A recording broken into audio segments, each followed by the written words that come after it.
Is this for me? This is lovely. Well, I'm glad you like it, because I picked it all up myself. I don't know if I can accept this. Why not? Because you spent far too much. All right, well, then I'll take a couple of things back. Wait, not that one. Daphne, would you please just take the damn basket? Well, what are you getting so cross about? Well, what? You can give me a gift, but I'm not allowed to give you one back? Oh, so that's the only reason you gave me this? Well, yeah, that's the way it works. And I don't know about you, but I felt that way with people giving me gifts or me giving other people gifts. It's not always easy to give a gift or to accept a gift. And the best type of gifts are gifts that you're not putting yourself under pressure. You're not saying to yourself, oh, I have to get a last-minute birthday gift. But you just happen to be thinking about the person and you see an item that you think that they would enjoy, and it's not so expensive that it's going to make them feel uncomfortable or embarrassed getting it, but that you just think it will put a smile on their face. Like the other day I was telling my sister that I love these new thick tights that have come out. And she said, oh, that's nice. And then she went to a discount store and bought me a pair of tights for under $10. And that was my birthday gift. And it was just a fun, easy gift to accept, as opposed to getting a gift and you feel guilty because the person gave you too much, or thinking they have ulterior motives. They just got you a gift because they didn't want to feel indebted to you. You had given them something.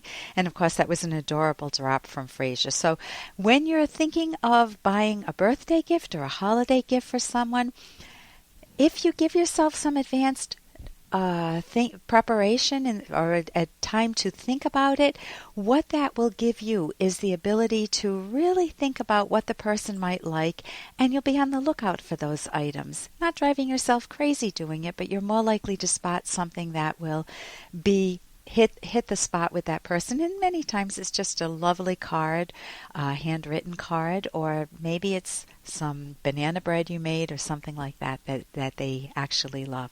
I'm Dr. Ellen Kenner, and my show is The Rational Basis of Happiness. My number's toll-free, 1-877-DRKENNER. I'm a clinical psychologist. I'm here to take your calls and questions on any difficulties you're having. Of course, it doesn't replace therapy. It's not therapy, but I am a clinical psychologist, so I can maybe give you some tips or point you in a better direction. And right now I want to invite Reagan to the phone. Reagan, you're having anxiety attacks, panic attacks? Yes. Yeah, tell me what's going on. I'm losing my house, and I had to basically walk away from my first job. I was apartment maintenance there, okay. And the attacks were so bad that I just couldn't function. I couldn't do any kind of work. They So I attacked. basically walked. Okay. They So attacked you? No, the anxiety attacks. Oh, the attacks were so bad. Oh, I see. So the Yes. anxiety's getting in the way of your holding down a job. Yes. So what I did is I got some medication, Okay. and now it's controllable. But I still get these attacks. I got a new job, but I just still get these attacks, like panic attacks, where I just want to leave the scene. Okay. Yeah. So I just want to know how do I control that? And I'm in fear of living by myself because I am divorced now, but I'm still living with my ex-wife. Yeah. But I'm in fear of just getting an apartment and living by myself. I just fear that for some reason. What do you tell yourself when you think of being on your own? Oh, just the fear of not having anybody around because I'm so used to it, Okay, so the companionship or safety issues? It's basically companionship. I was married for 14 years, the first marriage, and the second one was 10 years. Okay. So I've never been alone, and it was like right after my first marriage, I got right into another relationship, like right away, the same year of my divorce. So I guess it's codependency. So you're setting several goals for yourself. One of them is what you're identifying is that you love companionship, you love the company. And that's a legitimate value to have companionship. It's also a legitimate value to know that you're capable of living on your own. And that's a gift you can give yourself. You can use a therapy skill, a method that's called reframing. It's like you put a different picture frame around it, different ideas around it.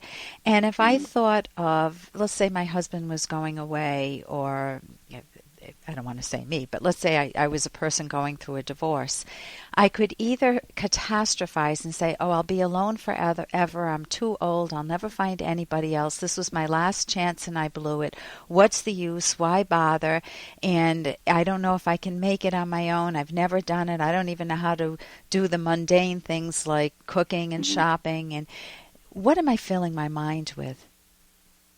What type? Doubt. With a lot of self-doubt. And guess what emotion is triggered when we flood our mind with thoughts, the self-talk of doubt? Anxiety. Exactly. You release cortisol and adrenaline. You activate what's your normal function of your body, your autonomic nervous system, and you feel revved up. When you send yourself catastrophic thoughts, what if I can't make it? That's the type. Yeah. Then you're going to release more or less cortisol and adrenaline. Big thought, more anxiety. Yep. You're releasing more, and then you look at all of the natural responses that any of us have when we release adrenaline or cortisol in our system by a thought. For example, if I were to cross the street and a big truck is coming towards me, guess what I would feel? Yeah. Anxious. And I would release cortisol and adrenaline. It's going to make my muscles feel tight and shaky because more blood is flowing to my muscles. It's going to shut down my digestive system because I don't have time to store energy, to store the food, to convert it into energy. I need to spend the energy to run away from the truck. I am going to be breathing more rapidly so I can get more oxygen in to fuel the muscles that are going to be working to run away from the truck. Well, the same thing happens when there's no truck there, but when we send ourselves a catastrophic thought.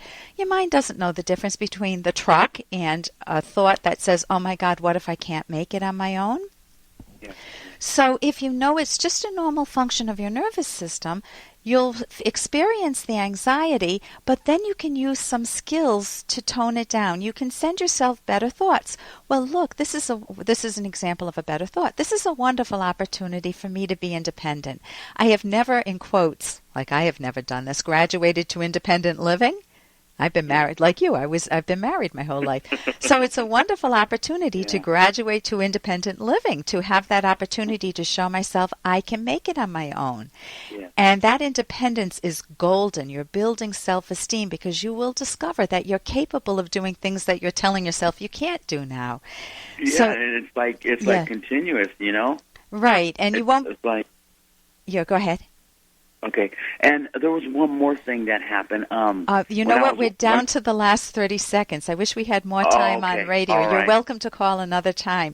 What I would recommend is go to a website, you can go to my website, drkenner.com, drkenner.com, and look for cognitive therapy. You can also go to another website, Academy of CT, for cognitivetherapy.org. There are wonderful books that give lots of skills. I've only given you a sampler of skills to manage anxiety and feel proud that you can do it, and you're doing it. It's not just the medication. So thank you so much for your call, Reagan. Thank you very much. Oh, you're welcome. I'm Dr. Ellen Kenner on the Rational Basis of Happiness, toll free 1-877-DRKENNER. Here's an excerpt from The Selfish Path to Romance, the Serious Romance Guidebook by clinical psychologist Dr. Ellen Kenner and co-author Dr. Edwin Locke. To become a better romantic partner, understand where emotions come from. Every emotion is caused by a specific type of subconscious evaluation or appraisal. Here are some examples. Happiness is the emotion stemming from the appraisal that you've achieved or are making progress toward your most important goals and values. For example, romantic love. Satisfaction is a narrower, less intense form of happiness, usually stemming from gaining or holding a particular value. Love results from a highly positive evaluation of another person based on their desirable qualities. Hope stems from the appraisal that a desired value will be achieved. You can download Chapter 1 for free by going to drkenner.com. And you can buy The Selfish Path to Romance at Amazon.com.